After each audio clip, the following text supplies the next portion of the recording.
Previous ఎన్నో రోజు 4 3 వినబడట్లా ఎన్ని రోజులు ఉంది ఓన్లీ 1 డే దాని ఆ డేలో మీకు లెసన్స్ ఉంటాయా లెసన్స్ ఉండవు ఏముంటుంది మనకి ఊరేగింపు ఉంటుంది దాని తర్వాత మనందరికి కేజీ పిల్లలందరికీ ఏమిస్తారు తెలుసా ఏమిస్తారు కేజీ పిల్లలందరికీ కిరీటాలు ఇస్తారు ఓకే కిరీటాలు ఇస్తారు అంతేకాకుండా ఎవరైతే కంఠత వాక్యాలు మంచిగా నేర్చుకున్నారో అందరూ కేజీ పిల్లలకైతే కనుక అప్పు చెప్పించుకుంటారు బై హార్ట్ చేస్తారు ఎవరైతే మంచిగా బై హార్ట్ చేశారో వాళ్ళందరికి కూడా గిఫ్ట్లు ఉంటాయి గిఫ్ట్లు అంటే మీకు ఇష్టమేనా గిఫ్ట్లు అంటే ఇష్టమేనా మరి గిఫ్ట్లు అందరికి వస్తాయా అందరికి రావు ఎవరైతే ఇటువంటి మిస్టేక్ లేకుండా చెప్తారో వాళ్ళకే గిఫ్ట్లు ఉంటాయి జూనియర్ పిల్లలు సీనియర్ పిల్లలు మీరందరూ కూడా you have to right your exam లేదంటే కనుక మీకు ఒక ఎగ్జామ్ పెడతారు ఆ ఎగ్జామ్లో ఏం చేయాలి పిల్లలు 10 కంఠత వాక్యాలు చూడకుండా రాయాలి రాస్తారా మీరు ఎగ్జామ్ చాలా పేజీలు రాస్తారు కదా ఇప్పటి వరకు బైబిల్కి సంబంధించి ఒక పేజ్ లేదంటే కనుక ఒక A4 షీట్లో 10 కంఠత వాక్యాలన్నీ వచ్చేస్తాయి నేర్చుకుంటారా మీ స్టడీస్ ముఖ్యమా బైబిల్ ముఖ్యమా బైబిల్ ముఖ్యం బైబిల్ కంఠత వాక్యాలు కనుక నేర్చుకున్నారనుకోండి మీ స్టడీస్ సపోజ్ మీరు ఇప్పుడు 9th కానీ 10th కానీ ఇంటర్మీడియట్ కానీ చదువుతున్నారనుకోండి మీ ఎగ్జామ్స్ అయిపోతాయి ఎగ్జామ్స్ అయిపోయిన తర్వాత మీ పుస్తకాలు ఎందుకైనా పనిచేస్తాయా పనిచేయవు కానీ యేసై మాటలు నేర్చుకున్నారనుకోండి ఆ యేసై మాటలు జీవితాంతం కూడా పనిచేస్తాయి అన్నమాట యేసై మాటలకి ఎక్స్పైరీ లేదు ఓకే యేసై మాటలు ఎప్పుడు మనం తీసేయలేము మనం బ్రతికినంత కాలం కూడా యేసై మాటలు మనం ధ్యానం చేసామనుకో యేసై మాటలు మన హృదయంలో పెట్టుకున్నాం అనుకోండి దేవుడు మనల్ని కాపాడేవాడిగా ఉంటాడు ఈ లోకంలో మనకు చాలా కష్టాలు వస్తాయా మీరు పెద్ద అవుతా ఉన్నప్పుడు మీకు చాలా డిఫికల్ట్ సిచ్యువేషన్స్ వస్తాయి ఓకే కాంప్లికేటెడ్ ఎగ్జామ్స్ వస్తాయి వాటన్నిటిలో కూడా మీకు మంచి తెలివి కావాలి మీకు మంచి జ్ఞానం కావాలి అంటే కనుక మీరు ఎవరికి ప్రార్థన చేయాలి యేసయ్యకి ప్రార్థన చేయాలి యేసయ్యకి ప్రార్థన చేసినప్పుడు యేసయ్య మనకేమి ఇచ్చాడు అంటే బైబిల్లో అనేకమైన వాగ్దానాలు ఇచ్చాడు ఏమిచ్చాడు చెప్పాలి అందరూ చెప్పాలి ఏమిచ్చాడు వాగ్దానాలు ఇచ్చాడు ఇంగ్లీష్లో అయితే కనుక ప్రామిసెస్ అంటారు ఏమంటారు ఆ ప్రామిసెస్ని మనం తెలుసుకొని ఆ ప్రామిసెస్ని మనం బై హార్ట్ చేసేసి ఆ ప్రామిసెస్ ప్రకారంగా మనం ప్రార్థన చేసామనుకోండి ఆ ప్రామిసెస్ని బేస్ చేసుకొని మనం ప్రార్థన చేసామనుకోండి యేసయ్య దేనికి బొద్దులవుతా ఉన్నాడు అంటే కనుక దేవుని యొక్క వాక్యానికి మనం యేసయ్యకి మన ప్రార్థన వాక్యం ప్రకారంగా వాగ్దానం ప్రకారంగా ప్రార్థన చేసామనుకోండి ఆ ప్రార్థనలన్నిటికి కూడా జవాబు వస్తుందా కాబట్టి మీరందరూ ఏం చేస్తారు రేపటి దినానికి మీరేం చేయాలి ఇప్పుడు ఏం చేయాలి మీరు లెసన్ అయిపోయిన తర్వాత మీకు మంచి భోజనం పెడతారు తర్వాత కొంచెం మీకు టైం ఉంటుంది ఆ టైం ఉన్న టైంలో ఏం చేయాలి ఆ టైంలో ఏం చేయాలి మీరందరూ కూడా ఏం చేయాలి కంఠత వాక్యాలన్నీ కూడా ఏం చేయాలి నేర్చుకోవాలి బై హార్ట్ చేయాలి పిల్లలైతే కనుక పెద్దవాళ్ళు అయితే కనుక జూనియర్ సీనియర్స్ అయితే ఏం చేయాలి మంచిగా రాయాలి రాస్తారా ఓకే రాస్తామన్న వాళ్ళు కూడా యేసయ్యకి జై చెప్పండి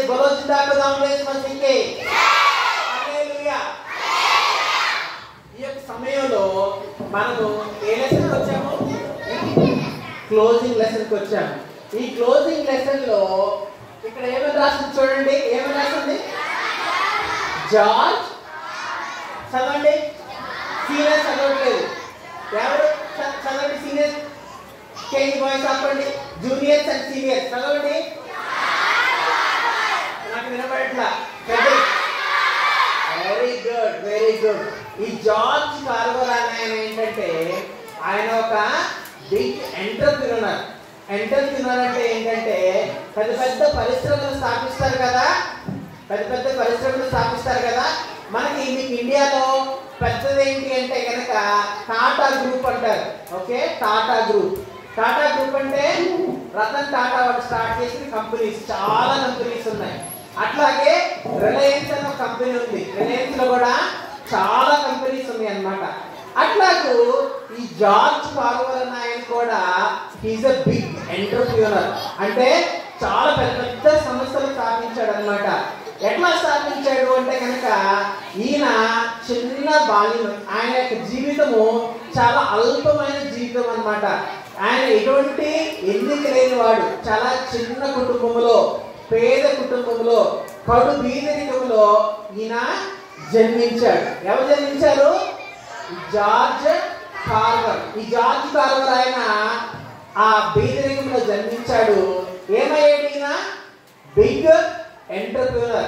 ఓకే, ఎటువంటి ఎంటర్‌ప్రెన్యూర్ అంటే చాలా పెద్ద పెద్ద కంపెనీ స్టార్ట్ చేశాడు. అంతేకాకుండా ఈయన చాలా భక్తి గలవాడు. పెద్దవాడు అయిన తర్వాత ఆయన చాలా చిన్ననాటి నుంచే దేవుని భయభక్తుల్లో పెరిగాడు. దేవుని భయభక్తుల్లో పెరగడం మూలంగా దేవుడు ఆయన ఎంతగానో ఆశీర్వదించాడు.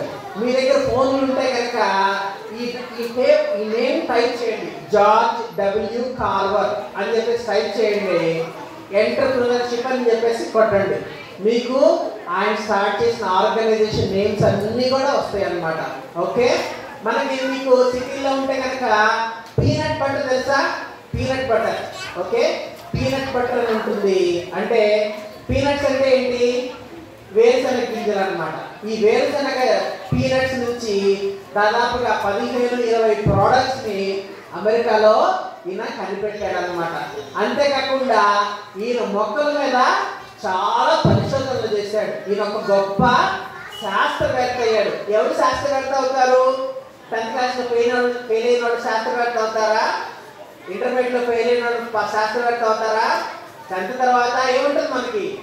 ఇంటర్మీడియట్ ఉంటుంది. ఇంటర్మీడియట్ తర్వాత ఇంజనీరింగ్ కానీ డిగ్రీ కానీ ఉంటుంది. డిగ్రీ తర్వాత పీజీ ఉంటుంది. పీజీ తర్వాత ఏముంటుంది అంటే పిహెచ్డి ఉంటుంది. ఏముంటుంది పిల్లలు? ఏముంటుంది చెప్పాలి, గర్ల్స్ చెప్పాలి. ఏముంటుంది?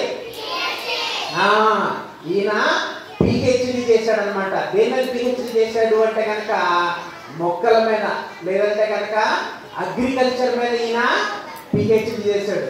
మీరు కూడా ఏసై మాటలు నేర్చుకొని ఏసై మాటల ప్రకారంగా ఏసై మార్గంలో కనుక మీరు నడిస్తే కనుక దేవుడు మీ జీవితాన్ని అందరినీ కూడా ఆశీర్వదిస్తారు. మీరు పిహెచ్డి చేయాలనుకున్నారా? చేస్తారా మీరందరూ పిహెచ్డి? ఏసై మీరు ప్రార్థన చేస్తే కనుక ఏసై మీకు మంచి జ్ఞానాలే. పిల్లలు కూర్చోవాలి, కూర్చోవాలి, కూర్చోవాలి. కింగ్ ఒకసారి ఎక్కడ రామ్మా? కింగ్ ఎక్కడుందో ఒకసారి రామ్మా. మీరు కూడా మంచిగా చదువుతున్నారనుకోండి, యేసయ్య మీకు ఏమి ఇస్తాడు? మంచి జ్ఞానం ఇస్తాడు, మంచి తెలివి ఇస్తాడు. మీరు కూడా మంచిగా చదువుకునేటట్టుగా దేవుడు ఆశీర్వదిస్తాడు. ఆశీర్వదిస్తాడా? మంచిగా చదువుకుంటారా? సో మీరు ఇంటికి వెళ్ళిన తర్వాత మీకు ఎవరికైతే ఫోన్లు ఉంటాయో వాళ్ళందరూ కూడా ఏం సెర్చ్ చేయాలి? అబౌట్. గూగుల్లోకి వెళ్ళేసి అబౌట్ ఏమని టైప్ చేయాలి? సీనియర్స్ ఏమని టైప్ చేయాలి? అబౌట్ జార్జ్ డబ్ల్యూ కార్వర్ అని చెప్పి టైప్ చేస్తే ఆయన చేసిన పరిశోధనలు అన్నీ కూడా మీకు వస్తాయి. మీరు మంచిగా నేర్చుకున్నారనుకోండి, మీకు నేను చాలా మంచి చాక్లెట్లు తీసుకొచ్చాను. ఆ చాక్లెట్లు కావాలా? కావాలా? మీరు శ్రద్ధగా మాట చే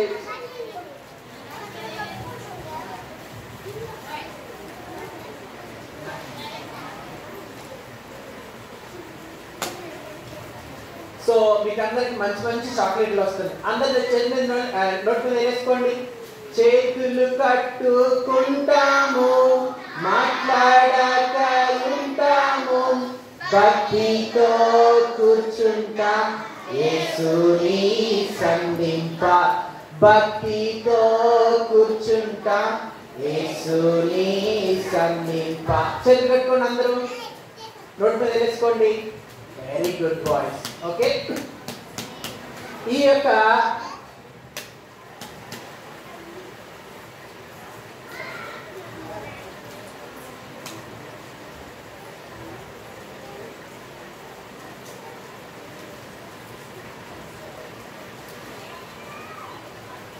ఓకే, ఇక్కడ చూడండి మీకు ఏం కనపడతా ఉన్నది? ఒక పక్కన ఏం కనపడుతుంది చూడండి, అక్కడ ఏంటి? ఏదో యానిమల్స్ కనపడుతున్నాయి. ఏ యానిమల్స్ కనపడుతున్నాయి? ఓకే, ఏ యానిమల్? హార్స్ కనపడుతుంది, లేదంటే గుర్రం కనపడుతుంది. దాని తర్వాత బిగ్ గ్రీనరీ కనపడుతుంది. కనపడుతుందా? ఓకే, ఇక్కడ ఈ కార్వర్ ఉన్నారు కదా, అక్కడ ఉన్న ఆయన పేరు ఏంటి అంటే కనుక కార్వర్. ఓకే, ఏం పేరు చెప్పండి? కార్వర్. ఈ కార్వర్ అనే ఆయన ఎవరు అంటే కనుక మనం నేర్చుకోబోతా ఉన్నాం కదా. ఎవరి గురించి నేర్చుకోబోతా ఉన్నాము? George Carver. చెప్పండి మళ్ళా, జార్జ్ కార్వర్. సో ఈ కార్వర్, జార్జ్ కార్వర్ యొక్క నాన్న, అదేవిధంగా అమ్మ, వాళ్ళ మమ్మీ డాడీ, వీళ్ళు చాలా ధనవంతులు. వీళ్ళకి చాలా బిగ్ హౌస్ ఉన్నది. వీళ్ళకి చాలా లాన్ ఉన్నది. లాన్ అంటే అమెరికాలో ఏముంటుంది అంటే మనకి ఇల్లు ఉంది కదా, ఇంతకాలం ఎందుకు మనకి అన్ని చిన్న చిన్న ఇళ్ళు ఉన్నాయి. పూర్వకాలంలో ఉన్నది చాలా పెద్ద ఇళ్ళు ఉన్నాయి. ఇంటి వెనక కానీ ఇంటి ముందు కానీ కొంచెం తోట కూడా పెంచుకునే వాళ్ళు అనమాట.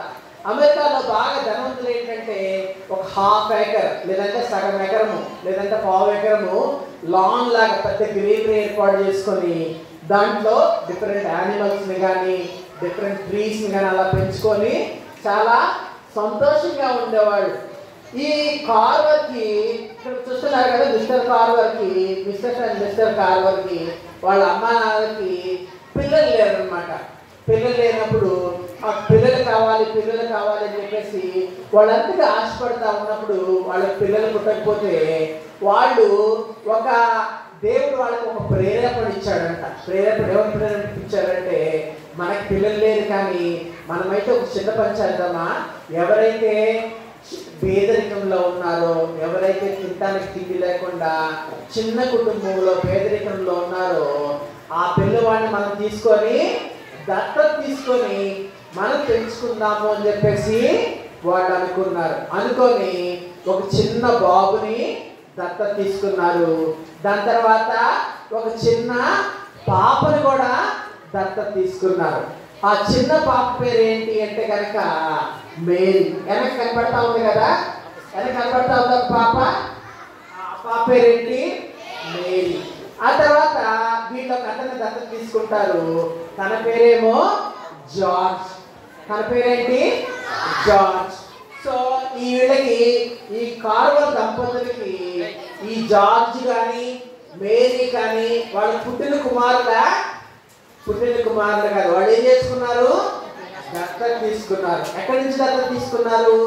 ఒక ఆర్ఫనేజ్ హోమ్ నుంచి, ఒక ఆర్ఫనేజ్ నుంచి వీళ్ళు దత్తత తీసుకున్నారు. దత్తత తీసుకొని వీళ్ళని తీసుకుంటా ఉన్నారు. అమెరికా దేశంలో మనకి స్వాతంత్రం ఎప్పుడు వచ్చింది? 1947లో మనకి స్వాతంత్రం వచ్చింది. అమెరికాకు కూడా స్వాతంత్రం వచ్చింది అనమాట. అమెరికా స్వాతంత్రం రాకముందు అక్కడ 2 జాతుల వాళ్ళు ఉండేవారు. ఒక నల్ల జాతి అని, ఇంకొకరి తెల్ల జాతి అని చెప్పేసి. ఈ నల్ల జాతి వాళ్ళని ఏమంటారు అంటే నీగ్రోస్ అంటారు. ఏమంటారు చెప్పలు పిల్లలు చెప్పండి, ఏమంటారు? నీగ్రోస్.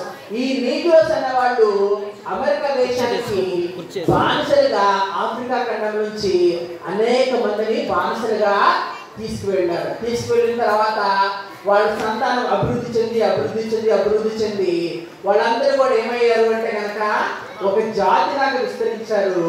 వాళ్ళందరినీ కూడా ఏమంటారు అంటే బ్లాక్ అమెరికన్స్, లేదంటే కనుక నల్ల జాతీయులు అంటారు అనమాట.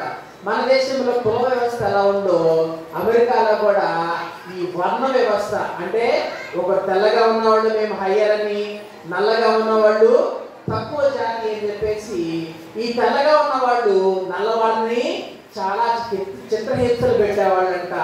దాని తర్వాత ఈ యొక్క ఎప్పుడైతే హింసలు పెడతా ఉన్నారో ఈ నల్ల జాతి వాళ్ళకి తెల్ల జాతి వారికి యుద్ధాలు జరుగుతూ ఉంటాయట. ఆ యుద్ధాలు జరిగేటప్పుడు ఆ వార్స్ ఏమంటారు అంటే కనుక సివిల్ వార్స్ అంటారు. ఏమంటారు పిల్లలు? సివిల్ వార్స్ అంటారు. ఆ సివిల్ వార్ సమయంలో ఏం జరిగిందో చూడండి. ఇక్కడ ఏం జరిగిందో చూడండి. ఒక ఆయన ఏం చేస్తున్నాడు? ఒక ఒక ఒక ఆయన ముసుగు ధరించేసి ఆయన ఫేస్ కనపడకుండా వచ్చేసి అక్కడ ఉన్న పిల్లలందరినీ కూడా పట్టుకెళ్ళిపోతా ఉన్నాడు అనమాట. తీసుకెళ్ళేసి వీళ్ళందరినీ కూడా ఇంకా బానిసలుగా వేరే దేశంలో అమ్మేసేవాడుగా ఉన్నారు. వీళ్ళు బానిసలు మన దేశంలో ఉండకూడదు అని చెప్పేసి ఆ దేశం నుంచి, అమెరికా దేశం నుంచి వీళ్ళందరినీ బహిష్కరించాలి అని చెప్పేసి, తోలివేయాలని చెప్పేసి రాత్రి వేళలో వీళ్ళందరూ కూడా గుర్రాల మీద వచ్చేసి ఈ యొక్క ఆ బానిసలుగా ఉన్న ఆ కుటుంబాలకు చొరబడేసి ఎక్కడైతే నల్ల జాతి వాళ్ళు ఉంటారో వాళ్ళందరినీ కూడా చెరపట్టుకొని తీసుకెళ్ళిపోయే వాళ్ళుగా ఉంటారు. ఇవన్నీ కూడా భారతదేశంలో కూడా స్వాతంత్రం రాకముందు జరిగిన సంగతులు పిల్లలు. అదేవిధంగా ఈ మధ్యలో చాలా యుద్ధాలు జరుగుతూ ఉన్నాయి. ఆ యుద్ధాలు జరిగే సమయంలో కూడా ఇటువంటి సంఘటనలు చాలా జరుగుతూ ఉంటాయి. మనమందరం కూడా ఈ సమయంలో మనం సంతోషంగా ఉన్నాం. మన ఇళ్లలో మనము సంతోషంగా నిద్రపోగలుగుతూ ఉన్నాం. మన తల్లిదండ్రుల దగ్గర మనం ఉన్నాం. మనందరికి ఏముంది? స్వాతంత్రం ఉంది ఈ దేశంలో. కానీ స్వాతంత్రం లేని దేశాలు, యుద్ధాలు జరుగుతున్న దేశాలు అనేక మంది ఉన్నాయి. వాటన్నిటి గురించి మనం ఏం చేయాలి? ప్రార్థన చేయాలి. ఇక్కడ చూడండి, ఈ యొక్క చిన్న గర్ల్ కనిపిస్తా ఉంది. ఈ గర్ల్ని అక్కడ ఉన్న సైనికుడు రాక్షసంగా అట్లా లాక్కెళ్ళిపోతా ఉన్నాడు. చూడండి పిల్లలు, మీరు కూడా అనేక మంది యుద్ధాల్లో మరణిస్తా ఉన్నారు. చిన్నపిల్లలు చాలా మంది నిరాశ్రయులు అవుతా ఉన్నారు. ఇప్పుడు ఇజ్రాయెల్కి, గాజాకి, లేదంటే కనుక ఇరాన్కి అనేకమైన యుద్ధాలు జరుగుతూ ఉన్నాయి. ఈ యుద్ధాల్లో చాలా మంది పిల్లలు చనిపోతా ఉన్నారు, పెద్దవాడు చనిపోతా ఉన్నారు. మనకు సామెత ఉంటే తెలుసా? ఏంటది? నేటి బాలలే రేపటి, చెప్పండి పెద్దగా, రేపటి సీనియర్ చెప్పండి, రేపటి వినండి. సో ఈ బాలలు చనిపోయినటువంటి పౌరులు ఉంటారా? ఉంటారు. కాబట్టి మీరందరూ కూడా ఏం ప్రార్థన చేయాలి? ఏ దేశంలో కూడా యుద్ధాలు లేకుండా శాంతి సమాధానం ఉండాలి అని చెప్పేసి ప్రార్థన చేయాలి. ప్రార్థన చేస్తారా పిల్లలు? చేస్తారా? మీరందరూ ప్రార్థన చేస్తారా? మీరందరూ కూడా రాత్రిపూట ప్రార్థన చేసుకున్నట్టు ఏమని ప్రార్థన చేసుకుంటారు? మీరు భోజనం చేసుకొని నిద్రపోయే ముందు ప్రార్థన చేసుకుంటారా? ఎంతమంది చేసుకుంటారు? చేతులెత్తండి. ఎంతమంది ప్రేయర్ చేసుకుంటారు? ఎంతమంది ప్రేయర్ చేసుకుంటారు? Very good. మీరందరూ కూడా నిజంగా ప్రార్థన చేసుకుంటే కనుక యేసయ్యకి వందనాలు. ఒకవేళ దించండి. ఒకవేళ ప్రార్థన చేసుకునే అలవాటు లేకపోతే కనుక మీరు పడుకునే ముందర ఏం చేయాలి పిల్లలు? ఏం చేయాలి? ప్రార్థన చేసుకోవాలి. ప్రార్థన చేసుకొని నిద్రపోవాలి. బైబిల్ చదువుకొని, పెద్ద పిల్లలు అయితే కనుక బైబిల్ చదువుకొని ప్రార్థన చేసుకొని నిద్రపోవాలి. ఉదయాన్నే లేచిన తర్వాత మీ యొక్క డే యొక్క ఫస్ట్ ఎవరికి ఇవ్వాలి? యేసయ్యకి. అలాగా యేసయ్యతో మీరు దినాన్ని కనుక ప్రారంభిస్తే మీ యొక్క దినాన్ని యేసయ్య ఏం చేస్తాడు? దీవిస్తాడు. ఎటువంటి శోధన రాకుండా కాపాడతాడు. మీరు ఎటుకు డైవర్ట్ అవ్వకుండా యేసయ్య మీకు తోడుగా ఉంటాడు. అటువంటి సహాయం మీకు కావాలి అంటే కనుక మీరందరూ ఏం చేయాలి? మీ దినాన్ని ఎట్లా స్టార్ట్ చేయాలి? ఫోన్తో స్టార్ట్ చేయాలా? టీవీతో స్టార్ట్ చేయాలా? దేంతో స్టార్ట్ చేయాలి? ప్రార్థనతో స్టార్ట్ చేయాలి. రేపటి నుంచి మేము మండే దగ్గర నుంచి మేము ఇంటికి వెళ్ళిన తర్వాత ప్రతిదినం కూడా మేము ప్రార్థన చేస్తాం. మన చేతులెత్తండి. మీరందరూ నిజంగా చేస్తారా? మందిరంలో ఉన్నారు. మందిరంలో ఉంటే మీరు అబద్ధం చెప్పకూడదు, సరేనా? ఇంటికి వెళ్ళిన తర్వాత ప్రేయర్ చేస్తారు అందరూ. ఇక్కడ చూడండి, ఈ మేరీని ఎవరు తీసుకెళ్తా ఉన్నాడు? మేరీని ఎవరు పట్టుకెళ్తా ఉన్నారు అంటే కనుక ఆ సైనికుడు ఏం చేస్తున్నాడు? బానిసగా పట్టుకెళ్తా ఉన్నాడు. మనం కూడా ఏం చేయాలి పిల్లలు? యుద్ధాలు ఎక్కడ జరగకుండా ప్రపంచంలో అంతా కూడా శాంతి సమాధానం ఉండాలని మనం ఏం చేయాలి పిల్లలు? ప్రార్థన చేయాలి. ఈ యొక్క జార్జ్కి ఎప్పుడైతే తన చెల్లి ఈ యొక్క సివిల్ వార్ ఏమైంది అంటే ఆ జార్జ్ తన యొక్క చెల్లిని పోగొట్టుకునేవాడుగా ఉంటాడు. మన జీవితంలో కూడా మన అయిన వారిని చాలా మంది మనము పోగొట్టుకుంటాం. అటువంటి పరిస్థితుల్లో మనం కలవరపడకుండా యేసయ్యకి ప్రార్థన చేస్తే ఏం చేస్తాడు యేసయ్య? మనల్ని యేసయ్య ఏం చేస్తాడు? ఆదరిస్తాడు, బలపరిచేవాడుగా ఉంటాడు. ఇక్కడ ఒక చిన్న అబ్బాయిని చూస్తా ఉన్నాం. ఆ చిన్న అబ్బాయి పేరు ఏంటి చెప్పండి? జార్జ్. ఏ పేరు? ఈ చిన్న అబ్బాయికి చిన్నప్పటి నుంచి చదువులంటే చాలా ఇష్టం. అదేవిధంగా ఈ చదువుల్లో కూడా మొక్కల గురించి శాస్త్రం, మొక్కల గురించి ఏమన్నా మీరు ఇంటర్మీడియట్లో కానీ డిగ్రీలో కానీ మొక్కల గురించి ఏమైనా నేర్చుకుంటారా? ఏమంటారు ఆ సబ్జెక్ట్ని? ఏమంటారు ఇంటర్మీడియట్లో? చెప్పండి. సీనియర్ పేరు బాటనీ అంటారు. ఓకే, సో బాటనీ అంటే మొక్కల గురించి, మొక్కల మీద పరిశోధన చేయడం కానీ ఈ జార్జ్కి చాలా ఇష్టం అన్నమాట. మీకు కూడా ఏదో ఒక ఫేవరెట్ సబ్జెక్ట్ ఉంటుంది కదా, ఆ ఫేవరెట్ సబ్జెక్ట్లో మీరందరూ కూడా ఏమవ్వాలి? ఎక్సెల్ అవ్వాలి. ఎక్సెల్ అంటే higher standards, higher marks, higher ranks, వాటిలో మీరందరూ కూడా వెళ్ళాలి. అలా వెళ్ళాలి అంటే కనుక మొట్టమొదటి మనం ఏం చేయాలి? యేసయ్య మార్గంలో మనం ఉండాలి. పిల్లలు సరే కూర్చోండి, ఒకసారి నెత్తి వేసుకోండి. చూడండి ఇక్కడ చాక్లెట్స్ కనిపెట్టుకున్నాయా? ఎవరు తెచ్చారు చాక్లెట్స్? మీకే, సరేనా? అందరు కూడా తొట్టు వేసుకోవాలి. నేను అడిగిన క్వశ్చన్కి ఓకే, మీరు అడిగిన క్వశ్చన్కి సమాధానం చెప్పాలి. ఓకే, ఇక్కడ ఇంతకుముందు ఏం జరిగింది? ఏం వార్ జరిగింది?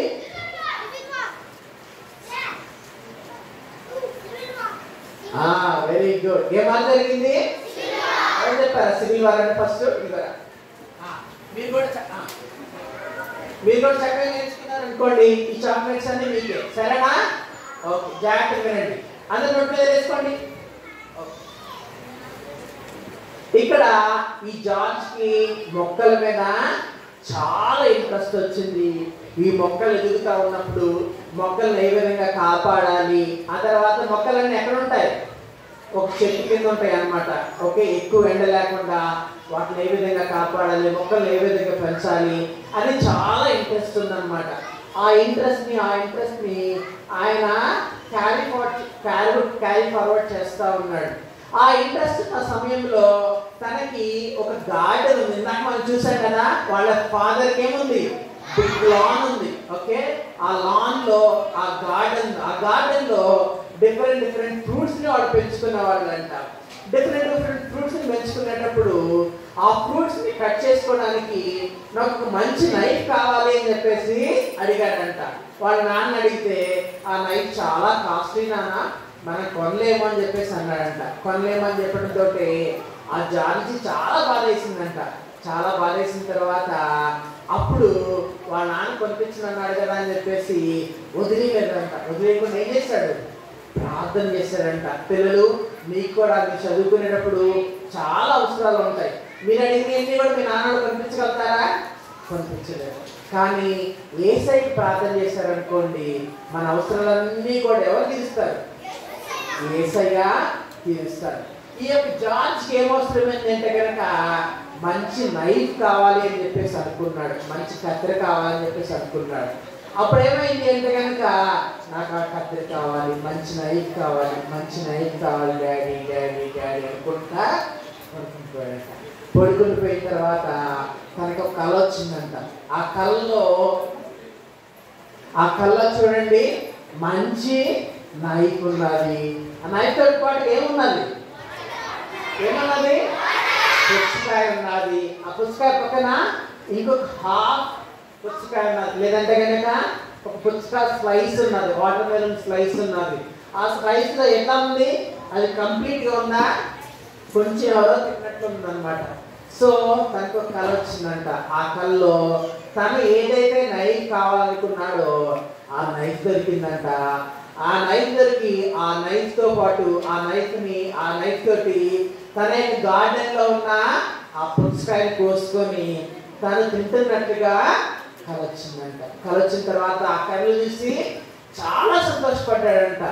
చాలా సంతోషపడిన తర్వాత లేచి తీసుకున్నాడు. లేచి తీసుకునేసరికి నిజంగా నైఫ్ ఉందా? లేదు. పుచ్చకాయ ఉందా? లేదు.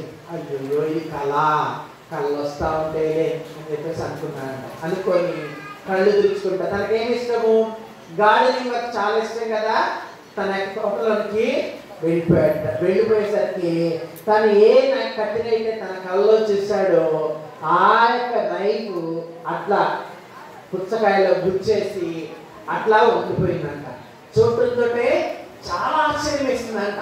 ఎట్లా ఉంది, నేను అనుకున్న నైఫ్, నేను ఏదైతే ఏ కళలో కావాలనుకున్నానో అట్లా అటువంటిదే ఈ పుచ్చకాయ కోసి ఇట్లా ఉంది అని చెప్పేసి చాలా ఆశ్చర్యపోయాడంట. ఆ రాత్రి కాలంలో జరిగింది ఏంటి అంటే కనుక వాళ్ళ లాన్లోకి దొంగలు వచ్చారంట. దొంగలు వచ్చేసి పుచ్చకాయ కోసుకున్నారంట. పుచ్చకాయ కోసుకొని వాళ్ళు పుచ్చకాయ కోసుకొని తిందామనుకునే సమయంలో వాళ్ళ ఫాదర్ ఉన్నారు కదా, ఫాదర్ గారు వచ్చేసి దొంగ అంటే వాళ్ళందరూ కూడా పారిపోయారంట. పారిపోతా వాళ్ళ దగ్గర ఉన్న ఆ యొక్క నైఫ్ ని వాళ్ళ గార్డెన్ లోనే వదిలేసి వెళ్ళిపోయారంట. చూడండి పిల్లలు, మీరు కూడా మీరు ప్రార్థన చేసుకున్నారనుకోండి, మీ అవసరతలు మీ తల్లిదండ్రులు తీర్చలేకపోవచ్చు, లేదంటే కనుక మీ అంకుల్ వాళ్ళు లేదా మీ ఆంటీ వాళ్ళు తీర్చలేకపోవచ్చు. కానీ చిన్ననాటి నుంచి మీ అవసరతలన్నీ కూడా యేసయ్యకి మీరు ప్రార్థన చేయడం నేర్చుకున్నారనుకోండి, యేసయ్య ఏం చేస్తాడు, మీ అవసరతలన్నీ కూడా తీరుస్తాడు. జార్జ్ అవసరం ఏంటి, ఏం కావాలి జార్జ్కి? నైఫ్ కావాలి. నైఫ్ కావాలంటే ఏం చేశాడు ఆయన? ప్రార్థన చేశాడు. ప్రార్థన చేసిన తర్వాత యేసయ్య ఇచ్చాడా? ఎట్లా ఇచ్చాడు? దొంగలు వచ్చేసి వాళ్ళ ఇంటిలో వాళ్ళు ఏమైనా దోచుకున్నారా? ఏమీ దోచుకోలేదు. కానీ వాళ్ళ గార్డెన్ లోకి తను కోరుకున్న ఆ నైఫ్ ని తీసుకొచ్చి పెట్టారన్నమాట. సో ఆ విధంగా జార్జ్ పెరుగుతా ఉన్నాడు. జార్జ్ పెరుగుతా ఉన్న సమయంలో ఈ జార్జ్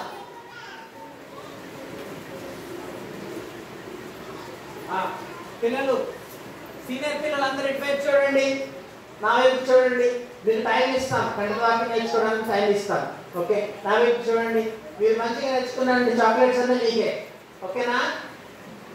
సీనియర్ పిల్లలు, క్లోజ్ ఆల్ యువర్ బైబిల్స్. అందరూ క్లోజ్ చేయాలి. అక్కడ టీచర్స్ ఎవరైనా బైబిల్ ఇస్తారు క్లోజ్ చేయండి. పిల్లలందరూ క్లోజ్ చేయాలి. కథ వినండి, ఒక 15-20 minutes క్లోజ్ చేస్తారు. సరేనా? ఓకేనా? సో ఈ యొక్క జార్జ్ చిన్నప్పుడు ఏం చేసేవాడు అంటే తన యొక్క అలవాట్లన్నీ కూడా చాలా డిఫరెంట్గా ఉండేయంట. తను చాలా పేదరికంలో వచ్చాడు కాబట్టి వాళ్ళ మమ్మీ వాళ్ళ డాడీ ఇంట్లో ఉండేవాళ్ళు కాదు, ఎప్పుడు పనులకు వెళ్ళేవాళ్ళు. పనులకు వెళ్ళే టైంలో వాళ్ళ మమ్మీని అంటే రియల్ మమ్మీ అంటే జార్జ్ ఎవరు ఏం చేశారు, ఫస్ట్ కార్వర్ వాళ్ళు ఏం చేశారు, అడాప్ట్ తీసుకున్నాడు. అడాప్ట్ తీసుకోక ముందు ఒక ఇంట్లో ఉండేవాడు కదా, ఒక పేదరికంలో ఉండేవాడు కదా. ఆ పేదరికంలో ఉన్నప్పుడు వాళ్ళ అమ్మ వాళ్ళ నాన్న చిన్న వేకుజామున వెళ్ళిపోయేవాడు అంట. వెళ్ళిపోయినప్పుడు ఈ జార్జ్ వాళ్ళ అమ్మకి వాళ్ళ నాన్నకి ఏం చేసేవాడు అంటే కనుక వంట ఎట్లా చేయాలి అని చెప్పేసి వంట నేర్చుకున్నాడంట. తర్వాత బట్టలు ఎట్లా వాష్ చేయాలి అని చెప్పేసి బట్టలు వాష్ చేయడం నేర్చుకున్నాడంట. ఆ విధంగా ఇంట్లో ఉన్న పనులన్నీ కూడా నేర్చుకున్నాడంట. అంతేకాకుండా చిన్ననాటి నుంచే వాళ్ళకి ఒక బైబిల్ ఇచ్చారంట. ఏమిచ్చారు? ఆ బైబిల్ ఇచ్చారంట. ఆ బైబిల్లో ఒక మాట తనకి హత్తుకుందంట. ఏమని హత్తుకుంది అంటే కనుక యేసుక్రీస్తులో స్త్రీ అని పురుషుడని భేదం లేదు, యేసుక్రీస్తులో అందరూ కూడా సమానమే. అనేక సార్లు మీరు వంట చేయడానికి బాయ్స్ వంట చేయడానికి వెళ్ళారంటే ఏమంటారు, అరే ఆడవాడు చేసే పని నీకెందుకురా అంటారు. లేదంటే కనుక గర్ల్స్ బాయ్స్ చేసే పని మీరు చేశారనుకోండి ఒప్పుకోరు. కానీ ఆ జార్జ్ చిన్నప్పుడు ఆ మాట వినడం ద్వారా మమ్మీ చేసే పని నేను మమ్మీకి హెల్ప్ చేయాలి అని చెప్పేసి తను వంట నేర్చుకున్నాడంట, బట్టలు ఉతకడం నేర్చుకున్నాడంట. దాని తర్వాత ఈ కార్వలని ఆయన ఏం చేసుకున్నాడు, దత్తత తీసుకున్నాడు. ఈ ఇంట్లో అన్నీ ఉన్నాయి. తర్వాత తన చదువు గురించి అని చెప్పేసి ఒక పట్టణానికి వెళ్తాడు.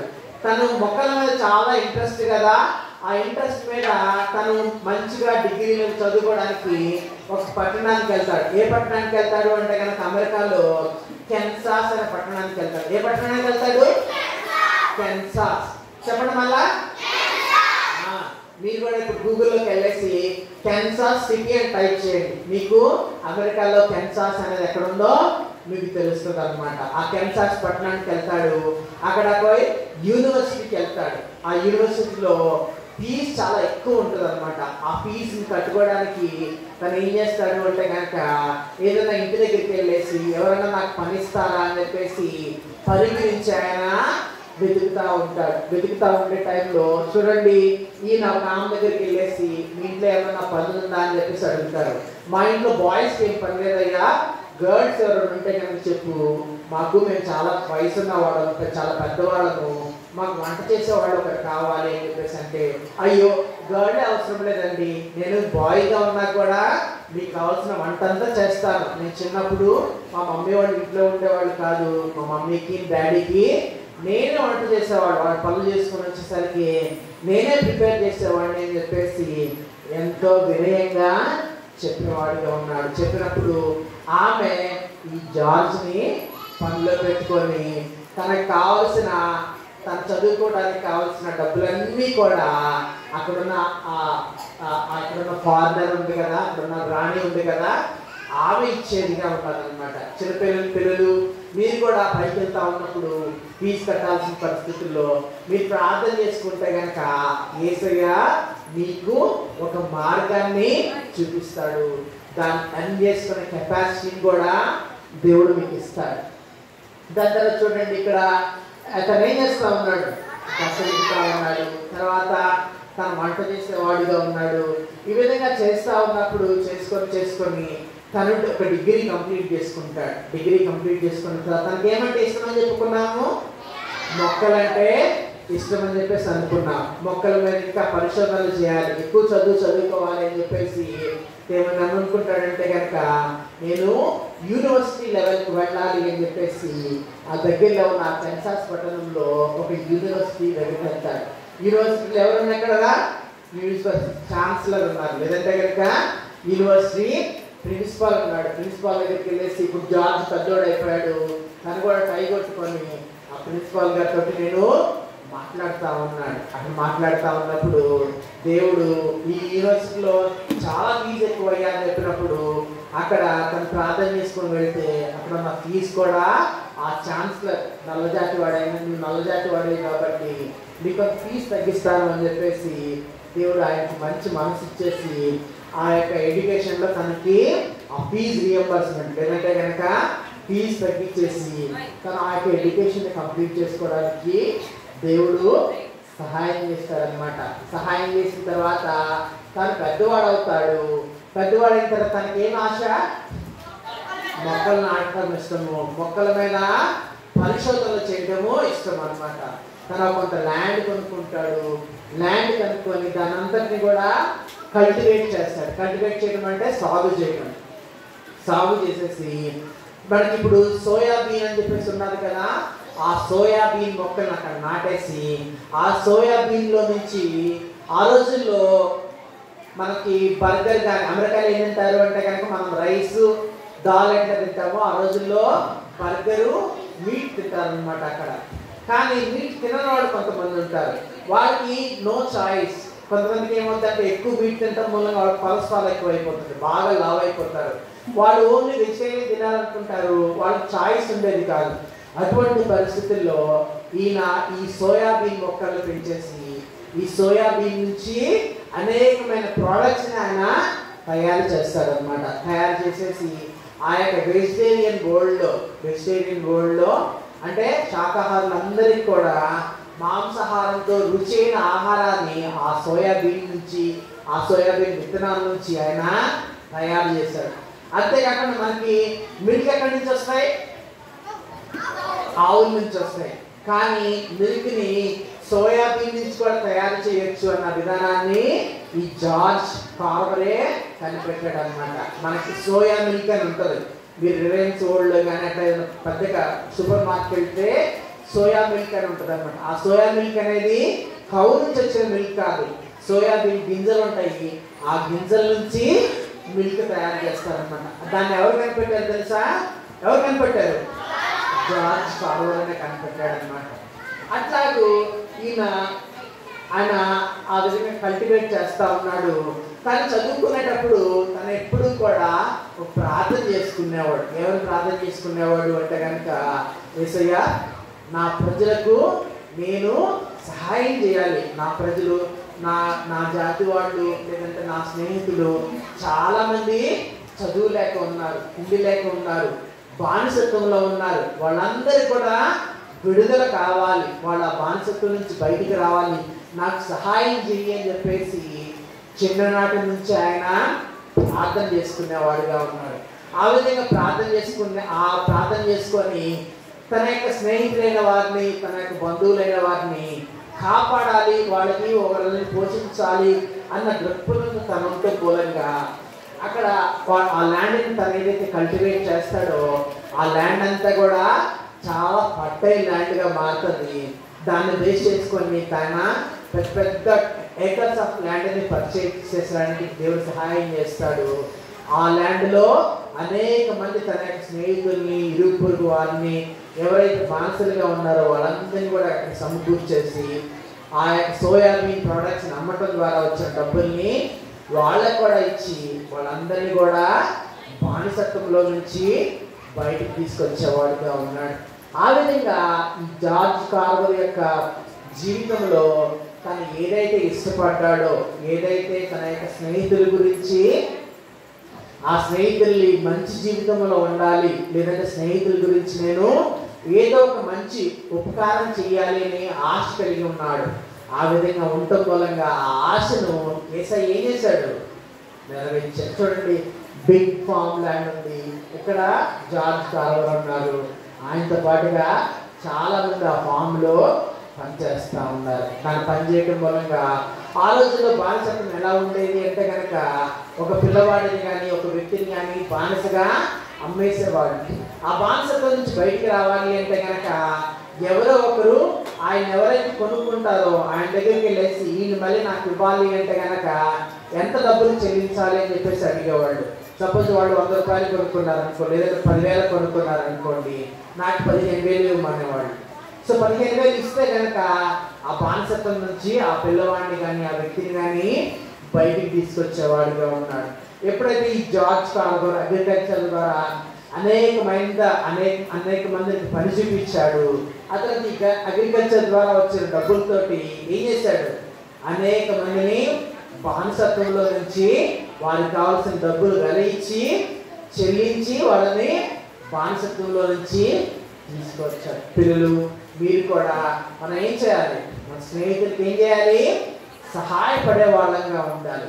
ఈ యొక్క జార్జ్ కార్వర్ తన యొక్క స్నేహితులైన వారికి ఆ బానిసత్వంలో నుంచి బయటికి తీసుకురావడానికి ఏ విధంగా అయితే డబ్బులు ఇచ్చేసి మళ్ళీ బానిసత్వంలో నుంచి బయటికి తీసుకొచ్చాడో, యేసయ్య కూడా మనమందరం కూడా పాపాలు చేస్తూ ఉన్నాం. తెలియకుండా మనము అనేకమైన అబద్ధాలు ఆడతాం, చెడు మాటలు మాట్లాడతాం, చెడ్డ చిత్రాలు చూస్తాం, అనేకమైన చెడు తలంపులు కలిగి ఉంటాం. ఇవన్నీ కూడా ఎవరు చేసే పనులు? పిల్లలు, సాతాను చేసే పిల్లలు. ఈ యొక్క సాతాను యొక్క ఊపిలో నుంచి, పాపంలో నుంచి మనల్ని తీసుకురావడానికి యేసయ్య తన యొక్క రక్తాన్ని కార్చాడు. రక్తాన్ని కార్చేసి ఏం చెప్తా ఉన్నాడు? ఇది నా రక్తము, అనేకుల పాప క్షమాపణ నిమిత్తమై చిందింపబడుతున్న నిబంధన రక్తం. యేసు ప్రభు రక్తాన్ని కనుక మనం ఆశ్రయిస్తే కనుక మన పాపాలన్నింటినీ కూడా ఆయన కడుగుతాడు. కడిగి ఏం చేస్తాడు? పవిత్రుడుగా చేస్తాడు, మంచి మనసిస్తాడు. చెడ్డ మాటలు మాట్లాడకుండా, చెడ్డ పనులు చేయకుండా, బూత్ మాటలు మాట్లాడకుండా దేవుని మార్గంలో నడిచేటట్టుగా మంచిగా ఏం చేస్తాడు? యేసయ్య మనకేం చేస్తాడు? మంచి ఏం చేస్తాడు? మనసునిచ్చేవాడుగా ఉంటాడు. అందుకని యేసయ్య ఏమంటున్నాడంటే, నా కుమారుడా, నీ హృదయాన్ని నీ దగ్గర ఉన్న డబ్బులు నాకు ఇవ్వమన్నాడా యేసయ్య? నీ బుక్స్ అని ఇచ్చేయమన్నాడా? ఏమేమన్నాడు? నీ హృదయాన్ని. మనం చెడ్డ పని చేస్తూ ఉన్నాము అంటే కనుక ఆ ఆలోచన ఎక్కడి నుంచి వస్తుంది? మన మనసులో నుంచి వస్తుంది, మన హృదయంలో నుంచి వస్తుంది. యేసయ్య ఏం కోరుతా ఉన్నాడు అంటే కనుక ఆ హృదయాన్ని కోరుతా ఉన్నాడు. చిన్నపిల్లలు, పెద్ద పిల్లలు, మన యొక్క హృదయాన్ని మనం బాగు చేసుకుంటే కనుక, మన హృదయాన్ని కనుక మనం యేసయ్యకి ఇస్తే కనుక ఆ హృదయంలోకి ఏమొస్తారు? ఎవరు వస్తారు? యేసయ్య వస్తాడు. యేసయ్య వస్తే కనుక మన యొక్క ఆలోచనలన్నీ కూడా మార్చేస్తాడు. యవనస్తులుగా ఉన్న పిల్లలు, బాయ్స్, గర్ల్స్, అనేకమైన చెడ్డ ఆలోచనలు సాతాను తీసుకొస్తాడు. స్కూల్ బంక్ కొట్టాలని, కాలేజ్ బంక్ కొట్టాలని, ఎగ్జామ్ స్కిప్ చేయాలని, వేరే వాళ్ళని టీచ్ చేయాలని చెప్పేసి ఇట్లాగే చెడ్డ చెడ్డ ఆలోచనలన్నీ కూడా ఏం చేస్తాడు? సాతానుడు తీసుకొస్తాడు. వాడి ఆలోచన ప్రకారం చేయడం వల్ల ఏమవుతుంది? మీరు స్కూల్ బంక్ కొడతారు, ఎగ్జామ్ బంక్ కొడతారు, టీచ్ చేస్తారు. ఆ టైంలో ఏమవుతుంది? మీరు లెసన్స్ వెళ్ళలేరు. ఏమవుతుంది? తర్వాత ఎగ్జామ్స్ వస్తాయి. ఎగ్జామ్స్ ఇచ్చిన తర్వాత ఏమవుతారు? ఎగ్జామ్స్లో ఫెయిల్ అవుతారు. దాని వల్ల మీ జీవితం బాగవుతుందా? బాగోదు. అట్లా కాకుండా ఏ సైడ్ మీరు ప్రవేశించారనుకోండి, ఏ సైడ్ ప్రవేశిస్తే ఏమొస్తారు? ఏసై ఎవరు వస్తారు? మీ హృదయంలోకి ఎవరు వస్తారు? ఏసై వస్తారు. ఏసై వస్తే మీ హృదయాన్ని ఏం చేస్తాడు? మారుస్తాడు. మంచి మనసు ఇస్తాడు, మంచి చేతులు ఇస్తాడు, మంచి కాళ్ళు ఇస్తాడు. ఒకసారి భగత్ సింగ్ గారు ఒక ట్రైన్లో వెళ్తా ఉన్నారంట. పిల్లలు ఒక్కటి వినండి. ట్రైన్లో వెళ్తా ఉన్నారంట. వెళ్తా ఉన్నప్పుడు ఆ ట్రైన్లో కొంతమంది పేకాట ఆడుకుంటా ఉన్నారంట, కార్డ్ గేమ్స్ ఆడుతూ ఉన్నారంట. అక్కడ ఉన్న వాళ్ళందరూ అంట అడిగారంట, మేము నలుగురు ఉన్నాము, ఇంకొక ఆయన కావాలి, నువ్వు వచ్చి మాతో జాయిన్ అవుతావా అని చెప్పేసి అన్నాడంట. అంటే భగత్ సింగ్ గారు అన్నారంట, నాకు చేతులు లేవు అని చెప్పేసి అన్నాడు. ఏమన్నాడంట? చేతులు లేవు. భగత్ సింగ్ గారికి చేతులు లేవా? ఉన్నాయా లేదా? మీకున్నాయా చేతులు? ఈ చేతులతో మనం పేకాట ఆడచ్చా? లేదంటే చెడ్డ పనులు చేయొచ్చా? ఏసైకి మనం ఈ యొక్క చేతులు ఇస్తే ఈ చేతులు ఏం చేస్తాడు? ఎప్పుడు కూడా మంచి పనులు చేసే చేతులుగా మారుస్తాడు. మన కాళ్ళను ఏసైకి ఇస్తే మంచి నడవడిక ఉన్న కాళ్ళనుగా ఏసయ్య మార్చాడు. మన హృదయం మన ఏసైకి ఇస్తే కనుక మన హృదయం ఎప్పుడు కూడా మంచి తలంపులు, దైవిక తలంపులు ఉండే హృదయాన్ని ఏసయ్య మనకు అనుగ్రహిస్తాడు. అటువంటి హృదయం కావాలి అంటే కనుక ఏసైకి మన యొక్క జీవితాన్ని అప్పగించాలి. దయచేసి మోకరించండి పిల్లలు, అందరూ మోకరించండి.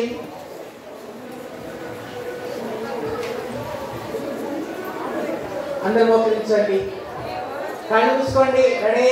వన్ అప్పుడు ఏం చేయాలి? సీనియర్ పిల్లలు వన్నప్పుడు ఏం చేయాలి? మోకరించండి పిల్లలు, అందరూ మోకరించండి.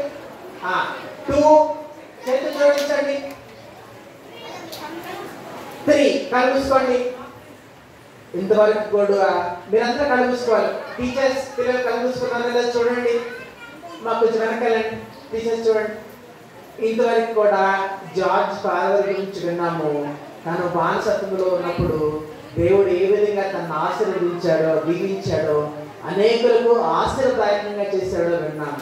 మీ యొక్క జీవితాన్ని కూడా యేసయ్య ఆశీర్వదించాలి, యేసయ్య దీవించాలి అంటే కనుక మొట్టమొదటిగా మీ హృదయాన్ని యేసయ్యకి ఇచ్చేవారుగా ఉండాలి. అందరూ కనిపిసుకోవాలి. చేతులు జోడించండి.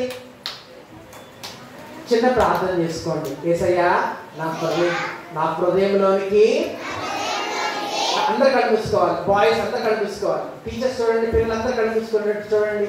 నా హృదయంలోనికి రండి. నా యొక్క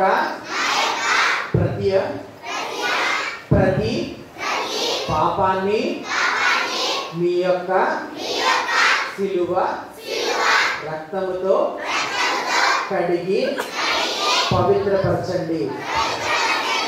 నాకు మంచి చేతులను, మంచి కాళ్ళను, మంచి హృదయాన్ని ఇవ్వండి. చెడ్డ పనులు చేయకుండా, చెడ్డ మాటలు మాట్లాడకుండా, చెడ్డ సినిమాలు చూడకుండా నేను ఈ లోకములో మీ కొరకు సాక్షిగా బ్రతకటానికి సహాయం చేయండి. నా హృదయంలో మీరు నివసించండి. యేసుక్రీస్తు నామములో ఈ యొక్క ప్రార్థన మీకు సమర్పిస్తున్నాను తండ్రి. ఆమేన్. పిల్లలు కళ్ళు మూసుకోండి. అట్లాగే కూర్చోండి. అలా కళ్ళు మూసుకోండి. కళ్ళు మూసుకొని ఉండండి. ఇప్పుడు నేను ప్రార్థన చేశాను, మీరు చెప్పారు. నిజంగా అది మీ మనసులో కావాలి అంటే కనుక మనసులో యేసయ్య నా పాపాలు, పిల్లలు జూనియర్ బాయ్స్, నా పాపాలు మీరు క్షమించండి, నా హృదయంలోకి మీరు రండి, నా జీవితాన్ని మీరు ఆశీర్వదించండి దేవా అని చెప్పేసి మనసులో ప్రార్థన చేసుకోండి. మనసులో ప్రార్థన చేసుకోండి. ఎవరికైతే ఈ కథ అర్థమైందో, జార్జ్ ఫార్మర్ దేవుడు ఏ విధంగా దీవించాడో అందరూ కనిపిసుకోవాలి. మీ జీవితాన్ని కూడా దేవుడు దీవించాలి అంటే కనుక అనేకులకు మీరు మంచి నాయకుడిగా ఆశీర్వాదకరంగా ఉండాలి అంటే కనుక యేసయ్య నా హృదయంలోనికి రాని చెప్పేసి మీ మనసులో మీరు యేసయ్యని అడగండి. యేసయ్య నిజంగా అడిగితే కనుక, నిజంగా అడిగినండి మీ కుడి హస్తాన్ని మాకు కనబడే రీతిగా చూపించండి. ఎవరైతే నిజంగా అడిగారో, నిజంగా ప్రార్థన చేశారో వాళ్ళు మాత్రమే, అందరు కాదు, నిజంగా ప్రార్థన చేసిన వాళ్ళు, ఎవరైతే నిజంగా ప్రార్థన చేశారో వాళ్ళు మీ కుడి హస్తాన్ని కనబడే రీతిగా చూపించాలి అని చెప్పేసి మనం చేస్తా ఉన్నాం. నిజంగా ప్రార్థన చేసినాడు యేసయ్య నా హృదయాన్ని, మీరు ప్రార్థన చేయదు, మీరు మనసులో ప్రార్థన చేసుకోవాలి. నా హృదయాన్ని మీకు అప్పగిస్తూ ఉన్నాను, నా హృదయంలోకి మీరు రండి, నా హృదయాన్ని, నా జీవితాన్ని ఆశీర్వదించండి, నా పాపాన్ని కడగండి అని ప్రార్థన చేసిన వాళ్ళు. జూనియర్ బాయ్స్ ఎవరైతే ఇస్తూ ఉన్నారో, ప్రియ సహోదరులారా, చిన్నపిల్లలారా యేసయ్య మిమ్మల్ని దీవించును గాక. మీ యొక్క జీవితాన్ని ఆయన పరిశుద్ధమైన హస్తాల కింద అప్పగించుకోవాలని మీ అందరి గురించి ప్రార్థన చేస్తూ ఉన్నాను.